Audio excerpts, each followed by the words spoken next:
Hello students, so chapter is chemical thermodynamics. In previous lecture we studied numerical problem. They are depend expression for work, pressure and volume. So in this lecture we are also studying the problem. So first problem is 200 ml of ethylene gas and 100 ml of HCl gas whereas allowed to react at 1 bar of pressure according to its reaction. So आपल्याला काय केलं आहे problem दिला आहे त्यात काय झालं आहे इथिलीन गॅस आणि HCl गॅस कसा रिॲक्ट झाला आहे तो किती दिला आहे 200 ml आणि हा किती दिलेला आहे 115. सो रिॲक्ट होतं आणि प्रेशर दिलं आहे 1 bar. So according to this reaction दिलेली आहे C2H4 in the form of gas plus HCl in the form of gas to give C2H5Cl. Reaction balance करताना इथं 4 हायड्रोजन आहे आणि इथला एक हायड्रोजन आहे. सो 4 + 1 5. सो प्रोडक्ट काय येईल C2 हा 4 आणि हा 1 C2H5 आणि हा Cl. Product is C2H5Cl. Reaction balance झाले. Calculate the PV work in joule. Work काढायचं आपल्याला पण कशात जूलमध्ये कॅल्क्युलेट करायचं. सो कॅल्क्युलेट काय करायचं आहे वर्क आहे. गिवन काय दिलेलं आहे व्हॉल्यूम दिलेलं आहे म्हणजे आपला P एक्सटर्नलचा फॉर्म्युला वर्क कसं कॅल्क्युलेट करतो W = काय फॉर्म्युला आहे वर्कचा W - P external into del V. Del व्हीच कसा लिहितो आपण -P external into V2 - V1. Okay. So ह्या फॉर्म्युल्यानुसार आपल्याला काय कॅल्क्युलेट करायचं आहे वर्क कॅल्क्युलेट करायचं आहे. इथं व्हॉल्यूम दिला आहे V2 V1 दिला आहे P एक्सटर्नल दिलेलं आहे. आपल्याला फक्त काय करायचं आहे सिम्पल व्हॅल्यू पुट करून वर्क कॅल्क्युलेट करायचं. ओके. सो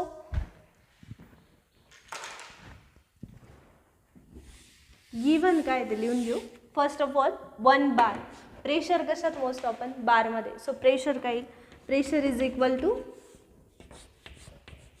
गिवन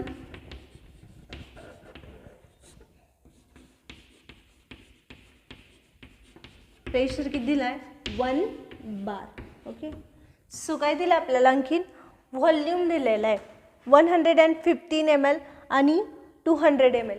पण आपण व्हॉल्यूम ml मध्ये नाही कन्सिडर करता कशात कन्सिडर करतो लिटरमध्ये किंवा त्याचं युनिट काय डेसिमीटर क्यूब किंवा डेसिमीटर क्यूब कन्सिडर करतो. सो तोच व्हॉल्यूम आपल्याला डेसिमीटरमध्ये कॅल्क्युलेट करायचा आहे. So V volume of ethylene काय झालं आहे इज इक्वल टू किती दिलेलं आहे 115 ml. आता 115 आता इथं लक्षात ठेवायचं ह्या रिॲक्शनमध्ये इथिलीन मॉलिक्यूल एक आहे HCl एक आहे आणि प्रोडक्ट पण एकच फॉर्म झाला आहे. सो इथिलीन किती असेल 0.15 इथिलीन जर 115 ml असेल तर तो कोणाबरोबर किती रिॲक्ट होतो 115 HCl. मग आपल्याला प्रोडक्ट भेटतो 115 C2H5Cl. सो म्हणजे इथं काय करायचं आहे जेवढे मोल ऑफ इथिलीन घेऊ तेवढेच मोल ऑफ काय घ्यायचं आहे HCl घ्यायचं आहे. सो काय केलं आहे हा mlचा आहे. mlचा आधी फर्स्ट आपण लिटरमध्ये कसं कन्व्हर्जन करतो 0.15 लिटर. पण आपल्याला व्हॉल्यूम कसं व्हायला पाहिजे डेसिमीटरमध्ये. So 0.15 decimetre cube. Okay 0.15 decimetre cube. So next काय आपण काय बोललो तो इथं जेवढे इथिलीन घेऊ तेवढेच तो कशाबरोबर रिॲक्ट होतो तेवढेच mole of HCl.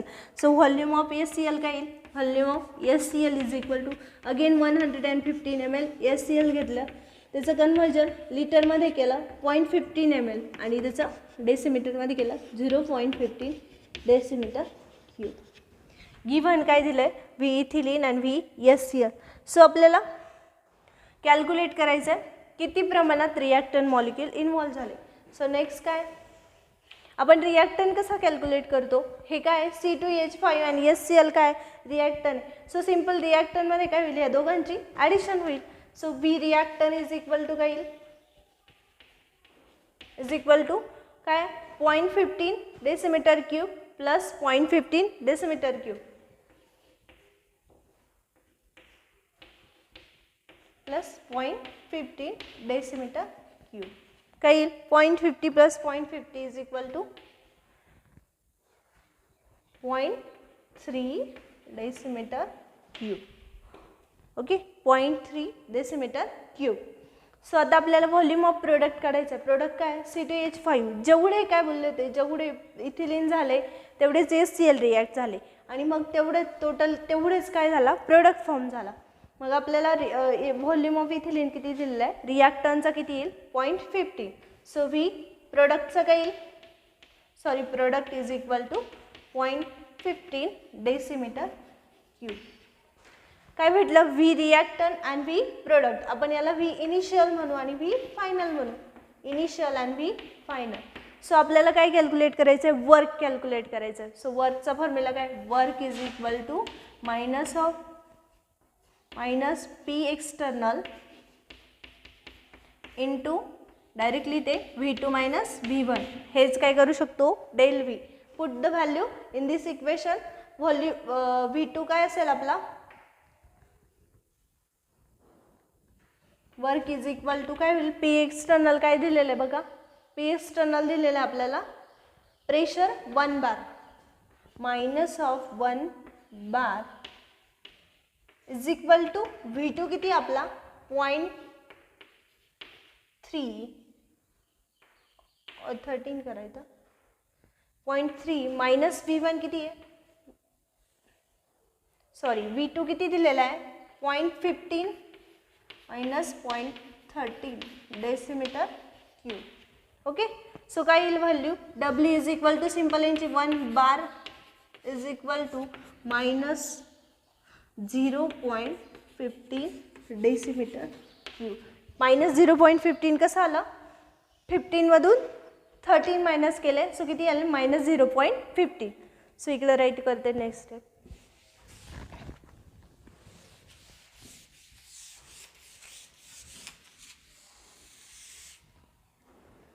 W is equal to minus 1 bar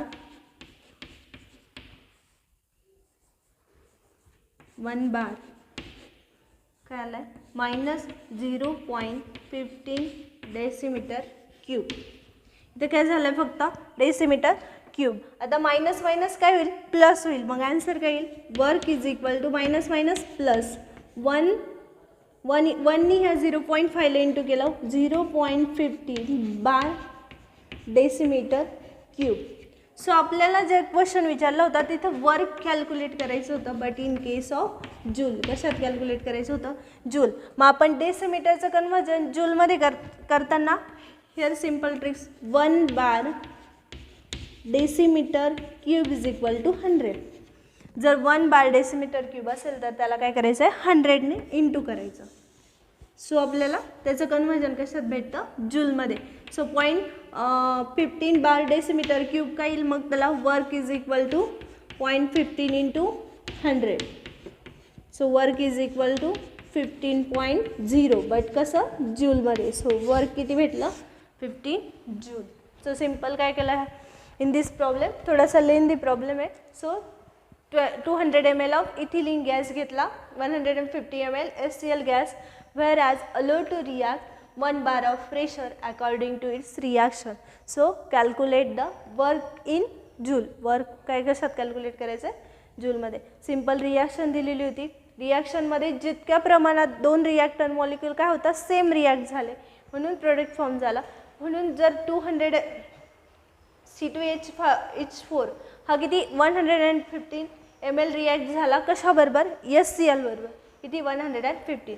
so काय केलं आपण, simple volume of ethylene plus volume of HCl consider करून घेतलं, बट तो आपल्याला कशात दिला आहे ml मध्ये दिला आहे. त्याचं कन्वर्जन कशात करून घेतलं आपण, डेसिमीटर क्यूबमध्ये करून घेतलं. ओके. सो काय ml मध्ये दिलायचं, आधी mlचं लिटरमध्ये केलं, लिटरचं डेसिमीटर, ऑलरेडी व्हॉल्यूमचं युनिट काय डेसिमीटर क्यूब. सो नेक्स्ट स्टेपमध्ये काय केलं आपण, गिव्हन लिहून घेतलं किती प्रमाणात रिॲक्ट झाला आहे. आता 2 रिॲक्टन आहे त्याच्यामुळे त्यांचे काय टोटल रिॲक्टन कॅल्क्युलेट करायला ह्या दोघांचे काय करावं लागेल, ॲडिशन करावं लागेल. 0.50 आणि 0.3. सो सिम्पल काय केलं, व्हॅल्यू पुट केला, वर्क डन काढलं, आणि here most important case 1 bar decimetre cube is equal to 100. So आलेल्या आन्सरला काय केलं 100ने इंटू केलं, तेव्हा आपला आन्सर कशात आलं, जूलमध्ये आलं. Next problem is same problem आहे, वर्क डन कसं कॅल्क्युलेट करायचं किंवा relationship between work pressure and volume त्याच्याच रिलेटेड प्रॉब्लेम आहे. So problem is calculate the constant external pressure required to compress 2 mole of an ideal gas from volume 25 decimeter cube to 13 decimeter cube when the work is obtained by 4862 joule.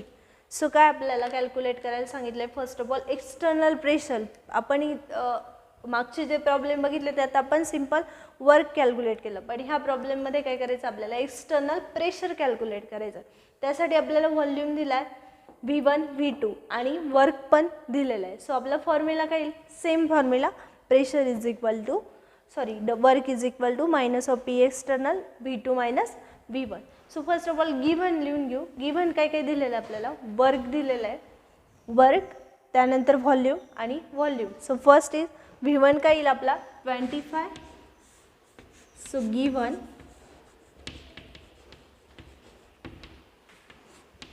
काय V1 is equal to 25 decimeter cube. V1 काय दिला आहे 25 decimeter cube. V2 काय दिला आहे 13 decimeter cube. V2 is equal to 13 decimeter cube. आणि work दिला आहे आपल्याला 4862. So work is equal to 4862 in, but ते कशात दिलं आहे, जूलमध्ये दिलं आहे. कशात दिलं आहे ते, जूलमध्ये दिलेलं आहे. 62.4 जूल. Okay, 62.4 joule. हे कशात दिलं आहे, जूल्स आहे. आता आपण काय म्हणतो 1 bar decimetre, 1 bar decimetre cube is equal to 100 joule. 1 bar decimetre cube is equal to 100 joule. आता आपल्याला 100 जूलमध्ये दिलं आहे. हे जर कन्वर्जन आपल्याला 1 बार डेसिमीटर क्यूबमध्ये करताना कसं येईल, W is equal to 48.62 joule. Joule येईल का, 1 bar decimetre cube.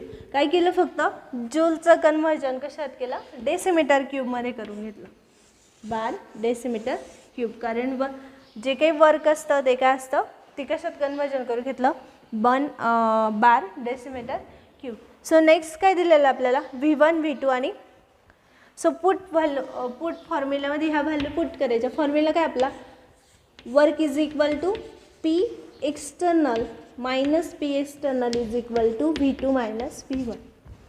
Is it formula काय दिलेलं आहे, V2 मायनस V1. सिम्पल काय करायचं आहे, व्हॅल्यू पुट करायचं आहे. सो P एक्सटर्नल वर्क दिलेलं आहे आपल्याला. वर्क किती दिलेलं आहे, 48.62 joule is equal to V2 किती दिलेला आहे, 13 मायनस 15. दोघांचं कॉमनली ते डेसिमीटर क्यूब. सिम्पल यांची मायनस करायची, किती येईल मायनस केल्यावर, इथं minus sign, 48.62 joule is equal to minus किती येईल, मायनस त्यांची minus 12 decimeter cube. Minus minus काय होईल, परत प्लस होईल. सो काय येईल 48.62 joule is equal to 12 decimeter cube. So इथं काय राहील, सॉरी, इन दिस केस काय राहिलं, W is equal to minus of P external into काय दिलं आहे V2 मायनस V1. V2ची व्हॅल्यू किती आहे 13 minus 25 decimeter cube. So minus P external is equal to इथे किती राहील मायनस 12 डेसिमीटर क्यूब. आता आपल्याला कॅल्क्युलेट काय करायचं आहे, P external. Simple formula rearrange करायचा. P एक्सटर्नल इकडे जाताना काय होईल, प्लस होईल. P external is equal to मायनसचं काय झाला, प्लस झाला. P external is equal to काय येईल, जूलमध्ये कन्सिडर केलं आहे ना, हे बारमध्ये कन्सिडर केलेलं आहे. ठीक आहे, 48.62 युनिट काय केलेलं आहे, बार डेसिमीटर क्यूब अपॉन हा 12 अपॉन जाईल 12 डेसिमीटर. इथे काय येईल बार आणि हा काय येईल 12 डेसिमीटर क्यूब. आता डेसिमीटर क्यूब गेट काय होईल, कॅन्सल होईल. उरलं काय फक्त P external is equal to 48.62/12. So हे जर तुम्ही सॉल्व केलं तर तुम्हाला व्हॅल्यू भेटते 4.052 in case of bar. P external is equal to 4.052 bar. So external pressure किती भेटलं आपल्याला, 4.052 in case of bar. So first simple problem आहे, calculate the external pressure. P external calculate करायचं आहे. So first of all given लिहून घ्यायचं आहे. Volume दिला आहे V1 V2 and work done.